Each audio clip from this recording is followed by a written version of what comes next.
नमस्ते दोस्तों। आज हम लोग मैथ के ऑब्जेक्टिव क्वेश्चन को हल करेंगे। इसके बाद और 1 नंबर के अलावा अर्थात 2 नंबर 3 नंबर के क्वेश्चन को हल करेंगे जो परीक्षा में ऐसे ही क्वेश्चन आते हैं। चलिए स्टार्ट करते हैं।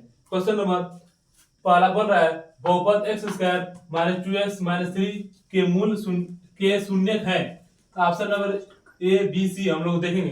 पहले तो जब बहुपद दे के शून्य पूछेगा बच्चों तो सबसे पहले इसका क्या करेंगे, फैक्टर हम लोग करते हैं। आइए हम लोग यहाँ पर फैक्टर कर रहे हैं। यहाँ पर क्या है, x square minus 2x minus 3 equal to 0। यहाँ पर इसका गुणनखंड करेंगे। यहाँ पर एक्स स्क्वायर, यहाँ पर minus 3x plus x minus 3 equal to 0। देखिए यहाँ पर माइनस और प्लस का गुणा करेंगे तो माइनस, देखिए 3 और यहाँ पर 1 का गुणा करेंगे, नहीं 3 और यहाँ पर x है तो घटाएंगे तो 2x हो जाएगा।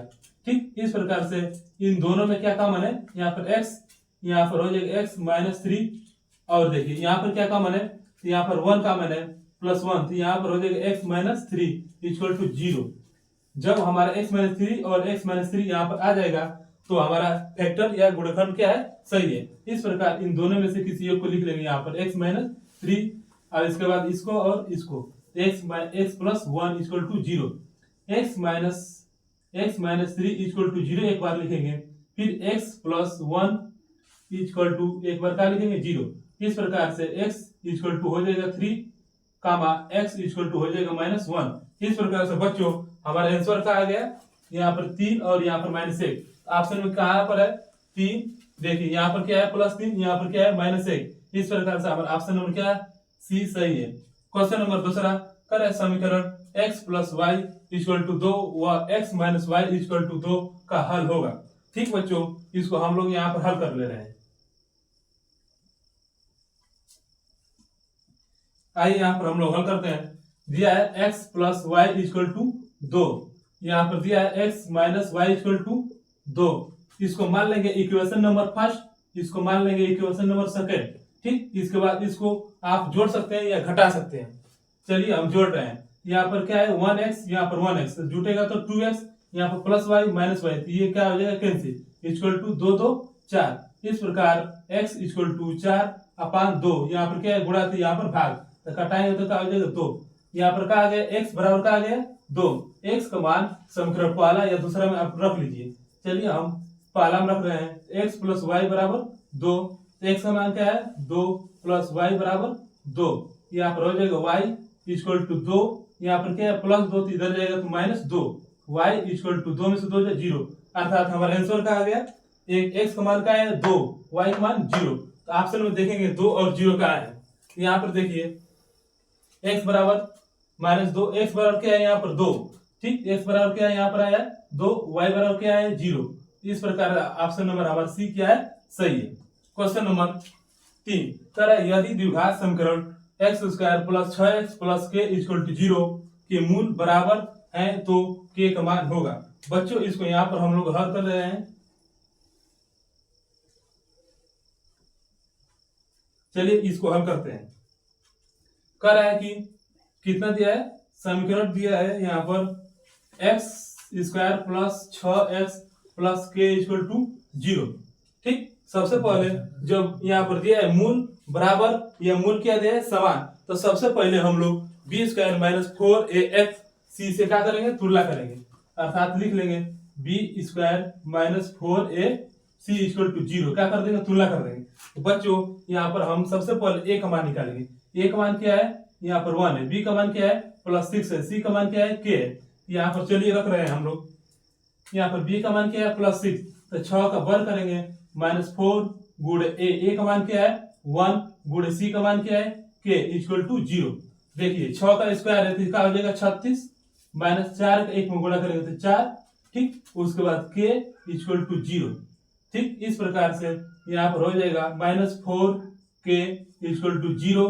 ठीक, यहाँ पर क्या है प्लस 36, इधर जाएगा तो माइनस 36। इस प्रकार minus 4k equal to minus 36। यहाँ पर माइनस से minus cancel, k equal to हो जाएगा 9। कैसे कि 4 से और 36 से कटा देंगे, k इक्वल टू का आ गया 9। इस प्रकार से हमारा ऑप्शन नंबर क्या सही है, देखेंगे option number A 4, option number B क्या दिया है 9। इस प्रकार से हमारे k का मान क्या आ गया 9 आ गया, अर्थात ऑप्शन नंबर बी क्या है, सही है। क्वेश्चन नंबर 4 कह रहा है निम्न में से गोले का आयतन होता है। बच्चों ये तो याद करने वाली बात है। पहला ऑप्शन दिया है 4/3 पाई आर क्यूब, दूसरा ऑप्शन 3/4 पाई आर क्यूब। बच्चों गोले का आयतन ये वाला होता है। पहला ऑप्शन क्या है, ए सही है।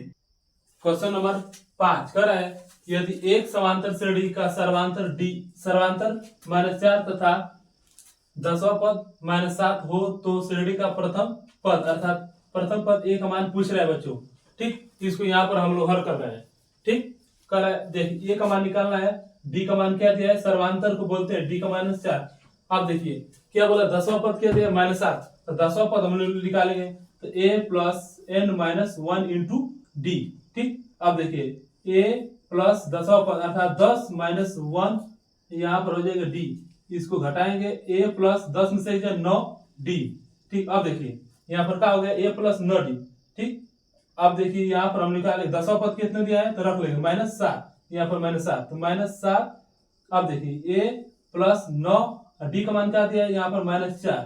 ठीक, यहाँ पर -7 equal to a plus plus minus गोला हुआ तो माइनस 9 को 36। अब देखिए इसको यहाँ पर देखिए -7 क्या है -36, इधर आएगा तो +36 इक्वल टू a। इस प्रकार इसको घटाइए, कैसे चिन्ह क्या है असमान है तो 16 से 7 9, यहाँ पर 2, यहाँ पर 2 हो जाएगा। ठीक, a इक्वल टू 29 अर्थात प्रथम पद a इक्वल टू का आ गया 29। ऑप्शन नंबर हम दोनों देखेंगे क्या है, option number 40 -40, option number B 20, option number C 29। इस प्रकार से हमारा आंसर क्या हो जाएगा, ऑप्शन नंबर सी। बच्चों क्वेश्चन नंबर 6 देखेंगे। ठीक, कर चित्र में डीई समानांतर बीसी है, यदि एडी का मान x बीबी का मान x-2 व एई का मान x+2 और ईसी का मान x-1 तो x का मान बताइए। ठीक, चलिए यहाँ पर फिगर बना लेते हैं। x का मान पूछ रहा है, सबसे पहले इस तरह से हम लोग खींच लेंगे, यहाँ पर b कर लेंगे, यहाँ पर c, यहाँ पर a। अब कर है यहाँ पर क्वेश्चन में कि डीई समानांतर बीसी, तो हमारा बीसी यहाँ पर है ना, यहाँ पर हम लोग कर लेंगे बीसी। अब हो गया समानांतर। अब देखिए जब ऐसा हो जाता है, ठीक, तो ऐसा हो जाता है तो सबसे आसान नियम ये लगता है, क्या कर देंगे इसको एडी ये वाला और ये वाला दो भागों में बांट देंगे और अपान में लिख देंगे, अर्थात AD upon DB equal to, उसी तरह से इसको हम लोग लिख देंगे एसी अपान क्या लिख लेंगे, यहाँ पर हो जाएगा बच्चों बीसी होगा, यहाँ पर ई, यहाँ पर हो जाएगा ईसी हो जाएगा ईसी। अब देखिए सबसे पहले इनका मान क्वेश्चन में दिया है, हम लोग क्या करेंगे रख लेंगे। चलिए डीई समानांतर बीसी बोला है तो सबसे पहले ये वाला ऐसे कर लेंगे। अब देखिए एडी का मान कितना दिया x, एडी ये वाला है। अब देखिए डीबी का मान कितना दिया है बच्चों, यहाँ पर दिया है x-2, यहाँ पर रख लेंगे x-2। अब देखिए एई का मान कितना दिया है बच्चों x+2, यहाँ पर रख लेंगे x+2। अब देखिए यहाँ पर ईसी का मान बोला है क्वेश्चन में x-1। अब चलिए यहाँ पर पुट कर लेते हैं, उसके बाद हम लोग x का मान निकालेंगे। एडी का मान क्या दिया है x, डीबी का मान क्या दिया है x-2 इक्वल टू एसी का मान क्या दिया है x+2 अपान ईसी का मान क्या है x-1। अब देखिए ऐसे क्वेश्चन को कैसे हल करेंगे, सबसे पहले इसका इसमें और इसमें गुणा कर देंगे, तिर्यक गुणा। x का x-1 में गुणा करेंगे तो x² - x।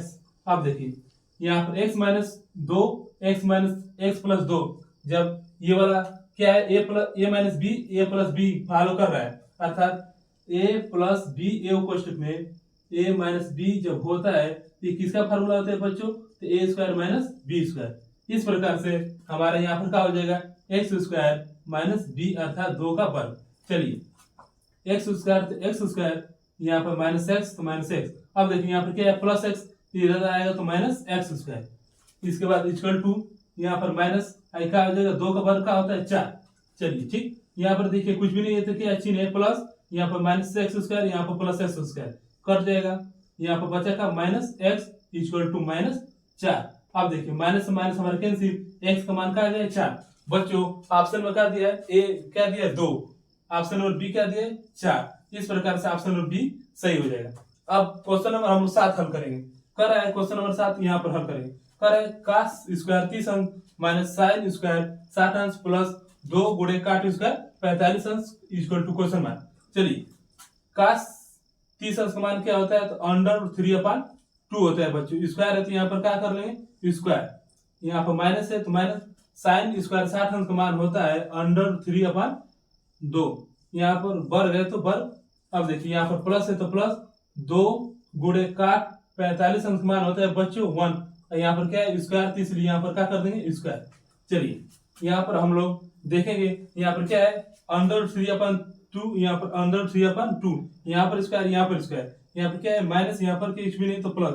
इस प्रकार से ये वाला और ये वाला क्या हो जाएगा कैंसिल, बचा का 2 गुणे 1 का वर्ग होगा तो 1 इक्वल टू, अब देखिए 2 का 1 में गुणा करेंगे तो आंसर क्या आ जाएगा 2। इस प्रकार से हम लोग देखेंगे ऑप्शन नंबर किस में 2 दिया है, तो बच्चों ऑप्शन नंबर बी में क्या दिया है 2, ऑप्शन नंबर बी क्या है सही है।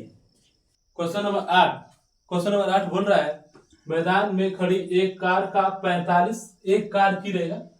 45 मीटर ऊंची मीनार से अनुमान कोण 30 अंश है। मीनार के आधार से कार की दूरी, बच्चों इसका फिगर बनाना पड़ेगा। ठीक, कह रहा है कि मैदान में खड़ी एक कार, तो माना कि यहाँ पर क्या है कार है। ठीक, अब देखिए 45 मीटर मतलब यहाँ से इसकी दूरी जो भी बोला है, ऊंची मीनार से कितना बोला है अनुमान कोण कितना है 30 अंश। यहाँ से दूरी और है ऊंची मीनार है, इसका क्या मान लेंगे ऊंची मीनार। ठीक, अब देखिए इसका कितना दिया है 45 मीटर दिया है, और बोल रहा है कि अनुमान कोण 30 अंश है। बच्चों अनुमान कोण यहाँ से मतलब ये वाला होता है। ठीक, इसको यहाँ से हम लोग मिला देंगे, और यहाँ का मान कितना दिया है 30 अंश। ठीक, अब देखिए बच्चों जब अंतर एकांतर रेखा यानी कोण होता है तो जो थीटा अर्थात जो कोण इसका मान होता है अर्थात इसका 30 अंश है, इसका भी क्या होगा 30 अंश। इस प्रकार से हम लोग यहाँ पर एबीसी की दर्शा लेंगे, ए बी सी। अब देखिए बोल रहा है कि मीनार के आधार से, ठीक ये मीनार का क्या हो गया आधार से कार की दूरी, हमने यहाँ पर क्या बनाया था कार बनाया था, तो इसी की दूरी क्या बोल रहा है कि निकालना है आपको। ठीक, अब देखिए यहाँ पर देखिए ये है लंब ये है आधार, तो इसमें किस चीज का मैंने फॉर्मूला सेट कर रहा है, यहाँ पर कर रहा है क्या टेन थीटा कर रहा है, तो टेन थीटा इक्वल टू होता है लंब बटा में आधार। तो लंब क्या है यहाँ पर BC अपान AB यहाँ पर लिख लेंगे। ठीक, अब देखिए टेन थीटा, तो थीटा का मान कितना दिया बच्चों, तो थीटा इक्वल टू क्या दिया 30 अंश, तो टेन 30 अंश इक्वल टू, अब देखिए BC का मान क्या दिया, BC का मान 45 मीटर। ठीक, तो 45 अपान AB का मान क्या है हमको निकालना है, AB का मान हमको AB लिखिए चाहे X लिख सकते हैं, चलिए AB हम लिख ले रहे हैं। ठीक, AB अब देखिए टेन 30 अंश का मान होता है 1/√3। अब देखिए इक्वल टू 45 अपान AB। अब यहाँ पर हम क्या कर देंगे इसका इसमें गुणा कर देंगे तिर्यक इसका इसमें। अब देखिए AB का 1 में गुणा करेंगे तो AB होगा इक्वल टू √3 और 45 का गुणा करेंगे तो 45√3 मीटर का हो जाएगा कार से मीनार की मतलब आधार के बीच की दूरी हो जाएगा। इस प्रकार हमारा आंसर का हो जाएगा 45√3। ऑप्शन में देखेंगे कहीं दिया है 75√3, ऑप्शन नंबर ए गलत है, ऑप्शन नंबर बी क्या दिया 45√3। इस प्रकार हमारा आंसर का हो जाएगा इसका बी हो जाएगा। ठीक, अब देखिए क्वेश्चन नंबर 9 कह रहा है कि दो वृत्तों के व्यासों का अनुपात 4 संबंध न है तो वृत्त की परिधियों का अनुपात क्या होगा। बच्चों हम लोग इसको हल करते हैं यहाँ पर, चलिए इसको मिटा ले रहे हैं हम लोग। अब देखिए कह रहा है कि दो वृत्तों के व्यासों का अनुपात कितना दिया है। अब देखिए तो पहले तो व्यास इक्वल टू होता है 2r। देखिए ये पहला वृत्त हो जाएगा, पहला वृत्त के लिए, और दूसरा वृत्त के लिए हम ले रहे हैं 2r कैपिटल R। ठीक, उसके बाद क्या बोल रहा है कि इनका अनुपात कितना दिया है 4 संबंध 9, तो हम लोग अनुपात को लिख सकते हैं 4/9। ये नहीं दिया है पहला ये दूसरा ये, यहाँ पर हो जाएगा 2r यहाँ पर 2 कैपिटल R इक्वल टू, अब देखिए 2 से 2 कैंसिल। ठीक, तो बचा का small r upon capital R equal to 4/9। अब देखिए हमसे क्या पूछ रहा है, तो वृत्त की परिधियों का अनुपात। तो बच्चों वृत्त की परिधि क्या होता है बच्चों 2πr। तो बच्चों दो है वृत्त, ठीक, तो एक हम ले लेंगे स्मॉल और एक ले लेंगे 2π कैपिटल R। ठीक, दो वृत्त की परिधि हो गया ना 2πr और 2πr कैपिटल R।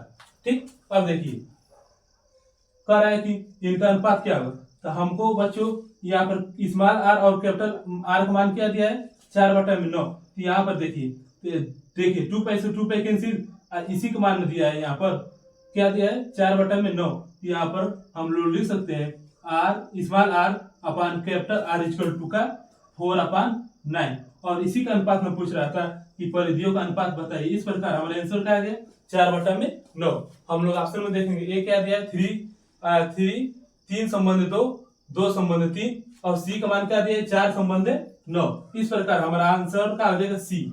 ठीक, अब देखिए कह रहा है क्वेश्चन नंबर 10 की संख्या 156 का अभाज्य गुणनखंड होगा। बच्चों यहाँ पर 2 बार अभाज्य लिखा गया, उसे कोई मतलब नहीं है।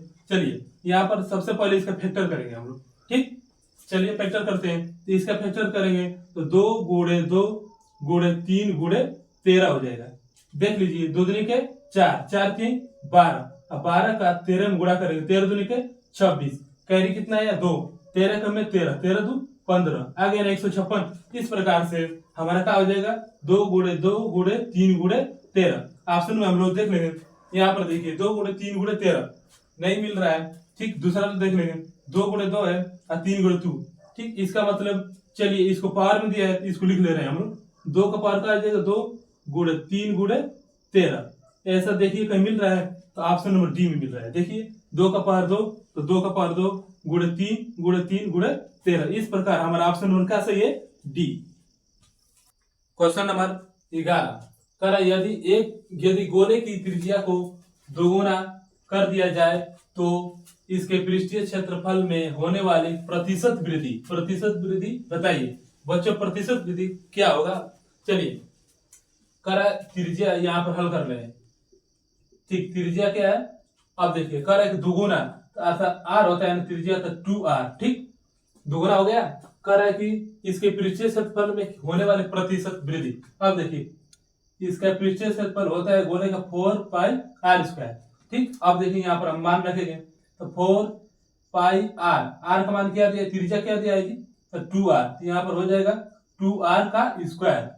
ठीक, इस तरह से अब देखिए इसको हल करेंगे तो 4 पाई हो जाएगा क्या हो जाएगा 4, ये 2 दूनी 4 इसका स्क्वायर हो जाएगा। ठीक, इसको हल करेंगे तो 4 से इसमें 4 से गुणा हो जाएगा 4 को 16 पाई आर स्क्वायर। अब देखिए यहाँ पर हो जाएगा कितना 16 पाई आर स्क्वायर हो गया ना। अब देखिए पहले हमारा कितना था इतना था 4 पाई आर स्क्वायर। अब देखिए अब कितना हो गया है 16 पाई आर स्क्वायर। कितना बड़ा है, अब देखिए घटा लेंगे तो 16 में से 4 जाते कितना हो जाएगा 12 पाई आर स्क्वायर। अब देखिए हमारा किस पे पड़ा है, पहले तो इतना था ना 4 पाई आर स्क्वायर, अब कितना हो गया 16। तो अब देखिए इसमें से घटाए हैं। ठीक, किससे बड़ा है तो 4 पहले 4 पाई स्क्वायर था, अब हो गया है 12। तो अब देखिए इसको नीचे कर देंगे 4 पाई आर स्क्वायर, क्योंकि पहले इतना था ना। ठीक, कितना हो गया 12 पाई आर स्क्वायर। किससे हुआ है तो 4 पाई आर स्क्वायर से हुआ है, इसलिए 4 पाई आर स्क्वायर नीचे। अब बोला है प्रतिशत में कितना वृद्धि होगा, प्रतिशत में बदलने के लिए गुणे 100। ठीक, यहाँ पर प्रतिशत लगा देगा। अब देखिए हल करिए इसको 4 पाई से 4 यहाँ पर 12 कट देगा, 4 से 3 तो 3 पाई से पाई कैंसिल। अब देखिए तो बचा का आर स्क्वायर से आर स्क्वायर बचा का 3 गुणे 100 यहाँ पर परसेंट। इस प्रकार हमारा आंसर का हुआ 300%। ऑप्शन मिलाइए, option number 100%, option number B 200%, option number C 300%। इस प्रकार हमारा आंसर का हो जाएगा सी, हो जाएगा सी। ठीक, चलिए क्वेश्चन नंबर 12 कर द्विघात समीकरण 2x square minus 5x equal to 0 के मूलों का योग बताइए। मूलों का गुणनफल पूछा है बच्चों। चलिए इसको हल कर लेते हैं। सबसे पहले इसका फार्मूला हम लोग लिखेंगे। अब देखिए मूलों का गुणनफल का फार्मूला होता है सी अपान ए। क्या होता है, मूलों का गुणनफल का फार्मूला होता है सी अपान ए। यहाँ पर दर्शाइए, ये वाला ए का मान है, बी का मान और सी। ठीक, यहाँ पर सी का मान 0 हो जाएगा। अब देखिए सी का मान कितना है 0, यहाँ पर रख लेंगे 0 अपान ए का मान कितना है जी 2, तो यहाँ पर रख लेंगे 2। अब देखिए किसी भी संख्या से अर्थात 2 है यहाँ पर और 0 में भाग देंगे तो उसका मान होता है 0। इस प्रकार आंसर का हो जाएगा 0। ठीक, हमारा ऑप्शन मिलाएंगे, ऑप्शन नंबर ए ही दिया है क्या 0, इसलिए इसका आंसर का हो जाएगा 0। कर 13 कर है कि समानांतर श्रेणी 5,3,2 डॉट डॉट डॉट के लिए सर्वांतर होगा। इसका सर्वांतर पूछ रहा है बच्चों। सर्वांतर तो सभी को आसान से पता है कि सर्वांतर अर्थात d इक्वल टू होता है, ये देखिए प्रथम पद है, ये द्वितीय पद है, ठीक। इसमें से इसको घटा देंगे, तो चलिए घटाइए 3 - 5, घटाएंगे 5 में से 3 जा 2, यहाँ पर माइनस है तो यहाँ पर माइनस लग जाएगा, ठीक। इसका आंसर हो जाएगा -2। इस प्रकार हमारा आंसर ऑप्शन नंबर सी सही हो जाएगा। अब देखिए क्वेश्चन नंबर 14 का रहा है कि द्विघात समीकरण 2x² - 6x + 3 = 0 का विभक्तर होगा। बच्चों ये भी आसान है, विभक्तर इक्वल टू अर्थात फार्मूला होता है b² - 4ac। चलिए पहले इसको 4, यहाँ पर a है, यहाँ पर b c है, b है, यहाँ पर c है, दर्शाइए। ये वाला है a का मान, ये वाला b का मान क्या है -6, c का मान क्या है +3। चलिए दर्शाइए, b बराबर क्या है जी 2, ठीक। तो 2 का क्या हो जाएगा स्क्वायर, तो 2 का स्क्वायर माइनस इसको हटा दीजिए। देखिए 4 गुणे a का मान क्या है जी, a का मान क्या है यहाँ पर 2 है, यहाँ पर क्या हो जाएगा 2। बच्चों यहाँ पर गलती हो गया है, b का मान हम लोग रखेंगे, b का मान क्या है -6, यहाँ पर हो जाएगा -6 का स्क्वायर। अब सही है। अब देखिए गुणे c का मान क्या है 3, तो यहाँ पर रख लेंगे 3। अब देखिए -6 का वर्ग होगा तो 36 हो जाएगा, ठीक। -4 दूनी के 8, 8 3 के 24। अब देखिए यहाँ पर 36 - 24 आ गया, घटाइए तो देखिए 6 में से 4 जा 2, अब देखिए 3, 3 में से 2 जा 1। इस प्रकार हमारा आंसर का आ जाएगा यहाँ पर 12, यहाँ पर है ऑप्शन देखिए -12, बी 12, सी 15, डी 16। इस प्रकार 12 कौन ऑप्शन है बी। इस प्रकार हमारा आंसर का सही है, बी सही है। क्वेश्चन नंबर 15 कर है के किस मान के लिए रैखिक समीकरण युग्म kx + y = k² तथा x + ky = 1 के अनेक हल हो गए। बच्चों जब अनेक हल होगा तो सबसे पहले हम इसका फार्मूला तो हम आसान लिख दे रहे हैं। a1 यहाँ पर हो जाएगा a1, फिर से हो जाएगा अपान a2, ठीक। यहाँ पर हो जाएगा b1 अपान b2 = c1 अपान c2। सबसे आसान फॉर्मूला जब अनेक हल बोलेगा a1 b1 c1, फिर यहाँ पर अपान a2 b2 c2। अब देखिए यहाँ पर दर्शाना पड़ेगा a का मान क्या है यहाँ पर k है, ठीक। b का मान क्या है यहाँ पर 1, c का मान ये वाला, यहाँ पर 1 लिख लीजिएगा। फिर उसके बाद a2 है हो जाएगा, फिर b2 है c2, ठीक। अब देखिए a1 का मान क्या है यहाँ पर k, ठीक। यहाँ पर क्या रख लेंगे k अपान a2 का मान बच्चों क्या है, a2 का मान क्या है यहाँ पर x का कुछ भी गुणक नहीं है तो 1 रखते हैं हम लोग, तो 1 हो जाएगा। यहाँ पर 1 = b1 का मान क्या है, b1 का मान हो जाएगा 1, यहाँ पर 1 अपान b2। अब देखिए b2 का मान क्या है, यहाँ पर हो जाएगा k, यहाँ पर हो जाएगा k, ठीक। अब देखिए सबसे आसान आइडिया, इसका इसमें गुणा कर देंगे और इसका इसमें गुणा कर देंगे हम लोग, फिर ये गुणा, ठीक। तो k का k में गुणा हो जाएगा, तो k², 1 का 1 में होगा तो 1। अब देखिए k = √1, क्योंकि स्क्वायर है, जब स्क्वायर हटेगा तो यहाँ पर क्या हो जाएगा कर्ली लग जाएगा, इसलिए k = ±1, ठीक। ऑप्शन नंबर हम देखेंगे +-1 किसमें दिया है, तो ऑप्शन नंबर ए क्या है -1 नहीं होगा, या बी ऑप्शन क्या है +-2, सी क्या है +-1। इस प्रकार ऑप्शन नंबर सी क्या है सही है, ठीक। और आप लोग सोच रहे होंगे कि सर यहाँ मतलब यही तक क्यों हल किए। अगर हम इसको और इसको हल करेंगे तो वही आंसर आएगा, अगर फिर इसको और इसको लेंगे तो वही हल आएगा आंसर। चलिए देख ले रहे हैं। चलिए b1 का मान क्या है, b1 है यहाँ पर b1 का मान 1 है, ठीक। b1 का मान 1 अपान b2 का मान क्या है, b2 का मान क्या है k, यहाँ पर क्या रख लेंगे k, ठीक। = c1, c1 देखें कहाँ पर, c1 का मान क्या है जी यहाँ पर k², ठीक। यहाँ पर रख रहे हैं हम लोग c1 का k² अपान c2 का क्या है, c2 यहाँ पर है देखिए c2 का मान क्या है 1, यहाँ पर हो जाएगा 1। अब देखिए इसका इसमें गुणा करेंगे और इसका इसमें, कुल मिला के तिर्यक गुणा, ठीक। 1 का 1 में गुणा होगा तो 1। अब देखिए k है यहाँ पर k² तो गुणा होगा तो k3। अब देखिए k3 = 1, इसको इधर इसको इधर। अब देखिए k = है क्या हो जाएगा 1, इस तरह से यहाँ पर 3 हो जाएगा। अब देखिए k = घनमूल, अब किसका एक का घनमूल निकालना है तो एक का घनमूल एक ही होता है, ठीक। इसका आंसर का हो जाएगा इसका भी 1, तो +-1 आ गया ना यहाँ पर। चलिए ठीक है। अब क्वेश्चन नंबर देखेंगे 16 कर प्रथम 6 अभाज्य पूर्णांकों का माध्यिका होगा।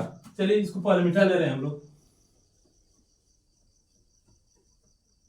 बच्चों पहले तो हम लोग प्रथम 6 अभाज्य पूर्णांक का वो लिखेंगे। अभाज्य पूर्णांक क्या है? 6 प्रथम से लिखना है, प्रथम 6 अभाज्य। तो सबसे पहले 2 क्या है? अभाज्य, और प्रथम बोला है इसलिए प्रथम 2 अभाज्य संख्या है। इसके बाद क्या है? 3, इसके बाद क्या है? 5, उसके बाद 7, उसके बाद 9, उसके बाद 11। कितना बोला है? 6, इसलिए इसके आगे नहीं जाएंगे। 2 2 4 2 6। अब देखिए काउंट करिए, 1 2 3 4 5 6। अब देखिए 6 का है, 6 एक क्या है? सम संख्या। 6 कैसी संख्या है? सम संख्या। जब सम संख्या आ जाती है तो इसका फार्मूला लगता है। अब देखिए सम के लिए क्या लगता है? सम के लिए माध्यिका लगता है n/2। क्या लगता है? n/2वां पद प्लस कोष्ठ में n/2 प्लस वां पद। ठीक, अब पूरा का अपान यानी बटा 2। चलिए रखिए n बटा में 2। अब देखिए कुल कितना संख्या है हमारा? n रखते हैं, n अर्थात n बराबर क्या है? 6। यहाँ पर रख लेंगे 6 बटा में 2 वां पद, ठीक, प्लस क्वेश्चन में n/2 अर्थात n का मान क्या है? 6 बटा में 2 प्लस 1 वां पद। ठीक, ऐसे लिखेंगे हम लोग। इसके बाद अपान 2। अब देखिए इसको हम लोग कटाएंगे तो क्या हो जाएगा? 3 मतलब 3 वां पद अर्थात तीसरा पद, प्लस इसको कटाएंगे तो क्या हो जाएगा? 3 और 3 एक यहाँ पर है 4, तो क्या हो जाएगा? 4 अर्थात चौथा पद अपान 2। चलिए अब रखते हैं बच्चों। अब देखिए 3 वां पद अर्थात इसको गिनेंगे हम लोग। चलिए इसे हम कर दे रहे हैं। अब देखिए 1 2 3 अर्थात 3वां पद अर्थात क्या है? 5। यहाँ पर क्या रख देंगे? 5। यहाँ पर क्या है?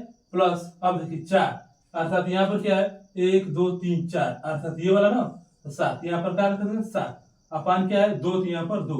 अब देखिए 5 7 12 बटा में 2 कटाएंगे तो क्या हो जाएगा? 6। इस प्रकार से हमारा आंसर क्या आ गया? 6। चलिए मिलाइए, ऑप्शन नंबर ए 1, बी 2, सी 5 और डी क्या दिया? 6। इस प्रकार से हमारा आंसर का हो जाएगा डी। ऑप्शन नंबर का हो जाएगा डी 6। ठीक, अब देखिए करेक्ट क्वेश्चन नंबर 17। यदि शांत जल में नाव की चाल 7 किलोमीटर प्रति घंटा तथा धारा की चाल 2 किलोमीटर प्रति घंटा हो तो धारा के विपरीत नाव की चाल। क्या पूछा है? धारा के विपरीत नाव की चाल पूछा है। बच्चों इसमें कुछ नहीं करना है। सबसे पहले इसको हम मान लेंगे x, इसको मान लेंगे, इसको मान लेंगे हम लोग y, अर्थात x और y हो जाएगा। x का हो जाएगा नाव की चाल, y का हो जाएगा धारा की चाल। सबसे आसान आइडिया होता है जब किसी पूछा है विपरीत दिशा में पूछा है तो सबसे पहले विपरीत दिशा में पूछा है इसको अर्थात x और इसको y को क्या कर देंगे? घटा देंगे। तो चलिए x का मान क्या है? 7 - 2 इक्वल टू क्या हो जाएगा? 5। ठीक, 5 किलोमीटर प्रति घंटा। यहाँ पर क्या हो जाएगा? 5 किलोमीटर प्रति घंटा। ठीक, ऑप्शन में देखिए, ऑप्शन पहला क्या दिया? ए 11 किलोमीटर प्रति घंटा, बी 9 किलोमीटर प्रति घंटा, सी क्या दिया? 5 किलोमीटर प्रति घंटा। इस प्रकार हमारा ऑप्शन नंबर सी क्या हो जाएगा? सही। अगर बच्चों यही देगा कि धारा की दिशा में नाव की चाल का होगा तो कुछ नहीं करना है। यहाँ पर क्या कर देंगे? इन दोनों को क्या कर देंगे? इनको क्या कर देंगे? x प्लस y कर देंगे अर्थात जोड़ देंगे। बस आंसर का हो जाएगा? आ जाएगा। क्वेश्चन नंबर 18 कर है कि दो समरूप त्रिभुजों के क्षेत्रफल क्रमशः 10 सेंटीमीटर स्क्वायर और 35 सेंटीमीटर स्क्वायर है, तो इनके ऊंचाइयों का अनुपात पूछा है। चलिए इसको यहाँ पर हल कर रहे हैं। देखिए जब ऐसा क्वेश्चन पूछा है तो क्षेत्रफल नहीं लिखाएंगे हम लोग। सबसे आसान आइडिया होता है। अब देखिए h1 इसको मान लेंगे, h2 मान लेंगे। ठीक, अनुपात पूछ रहा है। ठीक, इसको क्या कर देंगे? अपान में कर देंगे। और उसके बाद क्षेत्रफल पूछा है h1/h2 का होल स्क्वायर। ठीक, और उसके बाद कितना दिया है? समरूप का त्रिभुज का क्षेत्रफल कितना दिया है? तो यहाँ पर लिख लेंगे इसके 10 बटा में 35, 10 बटा में 35 दिया है। अब देखिए सबसे आसान आइडिया h1 और h2। अब देखिए इसको हम लोग कटा सकते हैं। 5 दूनी के 10, 5 7 35 अर्थात 2 बटा में 7। यहाँ पर स्क्वायर है तो स्क्वायर लिख लीजिए। इसके बाद h1/h2। ठीक, देखिए स्क्वायर हटेगा तो इसका हो जाएगा अंडर रूट हो जाएगा, तो 2/7। इस प्रकार से हमारा आंसर का आ जाएगा करनी में 2 संबंध है, करनी में 7 अनुपात के रूप में पूछा है, इसलिए अनुपात के रूप में लिख लेंगे। ऑप्शन देखेंगे ये होगा नहीं। ठीक, ऑप्शन नंबर बी का दिया है 2/7 अर्थात करनी में 2 संबंध है, करनी में 7। इसका मतलब क्या है? ऑप्शन नंबर बी सही है। ठीक, तरीका इसका और भी है बच्चों, लेकिन सबसे आसान है ये वाला। क्वेश्चन नंबर 19 समीकरण 4x² - 2x + 1 = 0 के मूलों का योगफल। क्या पूछा है, मूलों का योगफल। ठीक, इसको मिटा ले हम लोग, मूलों का योगफल का हम लोग फार्मूला लगाएंगे। चलिए, सबसे पहले मूलों का योगफल का फार्मूला होता है माइनस बी अपान ए, अर्थात alpha plus beta equal to होता है माइनस बी अपान ए। चलिए दर्शाइए, ये वाला ए है, ये वाला बी है, ये वाला सी है। अब देखिए बी के स्थान पर हम लोग रखेंगे, बी के स्थान पर क्या है, -2, तो पहले से यहाँ पर माइनस है तो इसलिए यहाँ पर माइनस, उसके बाद -2 बी का मान है, ए का मान क्या है +4, अर्थात यहाँ पर क्या रख देंगे 4। अब देखिए माइनस माइनस कैंसिल हो जाएगा, अब 2/4 बचा, इसको घटाएंगे तो 1/2। इस प्रकार हमारा ऑप्शन हो जाएगा पहला 1/2 दिया है, पहला ऑप्शन क्या हो जाएगा, सही हो जाएगा। क्वेश्चन नंबर 20 कर रहा है, एक द्विघात बहुपद ज्ञात कीजिए, द्विघात बहुपद बताइए। ठीक, कर रहा है कि जिनके शून्यकों का योग व गुणनफल क्रमशः -5 और 8 है। तो सबसे पहले किसका मान दिया है, इसको हम लिख लेंगे। चलिए, तो alpha plus beta equal to का दिया है -5, बोला है ना कि योग और गुणनफल क्रमशः -5, इसलिए अल्फा प्लस बीटा बराबर -5। और क्या दिया है, गुणनफल का कामा alpha into beta equal to 8। अब देखिए सबसे पहले हम लोग निकालेंगे कि बहुपद कैसे निकाला जाता है। सबसे आसान आइडिया, द्विघात समीकरण कैसे निकाला जाता है चाहे बहुपद, तो सबसे आसान आइडिया होता है फार्मूला एक्स स्क्वायर। ठीक, उसके बाद माइनस कोष्ट में alpha plus beta x plus alpha into beta, उसके बाद यहाँ पर लिख लेंगे इक्वल टू। ये जिन बच्चों को याद रहेगा तभी द्विघात बहुपद जो भी है निकालना है निकल जाएगा। चलिए एक्स स्क्वायर, यहाँ पर एक्स स्क्वायर माइनस यहाँ पर माइनस। अब देखिए अल्फा प्लस बीटा, ठीक, अल्फा प्लस बीटा बराबर क्या दिया है, यहाँ पर लिख दीजिए alpha plus beta equal to, चलिए यहाँ पर दिया है ना -5, इसलिए यहाँ पर क्या हो जाएगा -5, ये एक्स है तो एक्स प्लस, अब देखिए alpha into beta, alpha into beta यहाँ पर क्या है 8, यहाँ पर 8 इक्वल टू 0।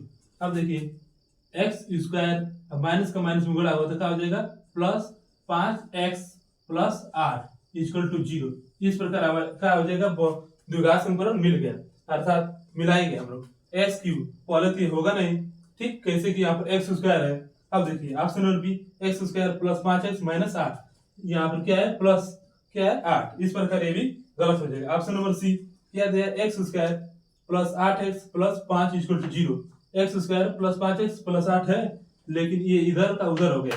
ठीक, ऑप्शन नंबर देखिए x square plus 5x plus 8, देखिए यहाँ पर दिया है x square plus 5x plus 8।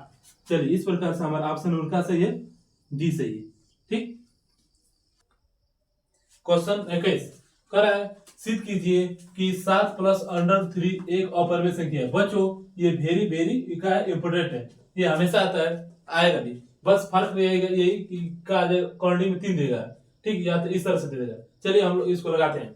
सबसे पहले इसको लगा देंगे, पहले इसको माना कि, ठीक, माना कि 7 प्लस अंडर 3 क्या है, एक परिमेय संख्या है, ऐसे हल करेंगे। माना कि 7 प्लस अंडर 3 एक क्या है, परिमेय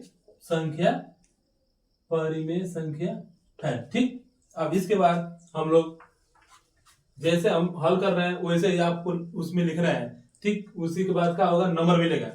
ठीक, अब देखिए इसके, इसलिए 7 plus under 3 equal to 1 a upon b लिख सकते हैं। कैसे कि 1 ये है अंश, ये है हर, ठीक, अर्थात परिमेय संख्या को डिनोट कर रहा है।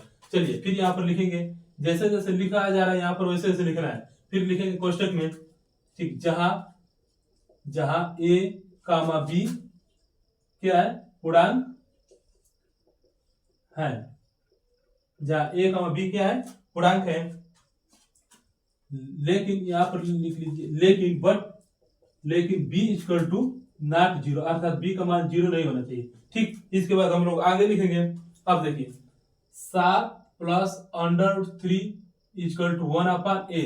अब देखिए कांडी में 3 equal to a upon b, यहाँ पर क्या है प्लस 7 है, इसको इधर भेज दे रहे तो -7। ठीक, तो उसके बाद यहाँ पर भी क्या हो जाएगा, a अपन b क्या है, परिमेय संख्या, इस प्रकार ये भी परिमेय संख्या हो जाएगा। लेकिन इसको क्या करना पड़ेगा, लिखना पड़ेगा। चलिए हम लोग लिख रहे हैं, जहां a अपन b कामा -7 क्या है, परिमेय संख्या है। ठीक इसी प्रकार आप लोगों को लिखना है, परमेय संख्या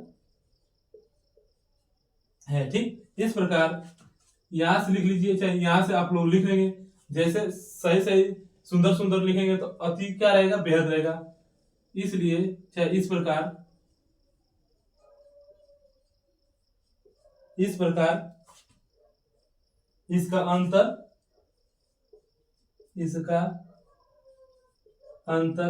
अंतर मतलब ये वाला a/b-7, इस प्रकार इसका अंतर भी क्या हो जाएगा, परिमेय संख्या। ठीक कैसे कि देखिए यहां पर देख सकते हैं, जैसे 5 है तो ये क्या है, परिमेय संख्या है। ठीक तो इसका अंतर माना कि 2 घटाना है तो इसका अंतर क्या आ जाएगा, 3, तो ये भी तो एक परिमेय संख्या है, इसलिए हम इसको लिख सकते हैं। ठीक इसके बाद लिखेंगे, इसलिए कंडी √3 एक परिमेय संख्या होगी, एक परिमेय संख्या होगी। क्या होगी, परिमेय संख्या होगी। लेकिन लिखिए यहां पर परंतु, चलिए हम लेकिन लिख ले रहे हैं, लेकिन यहां पर विरोधाभास, लेकिन यहां पर विरोधाभास क्या हो रहा है, उत्पन्न हो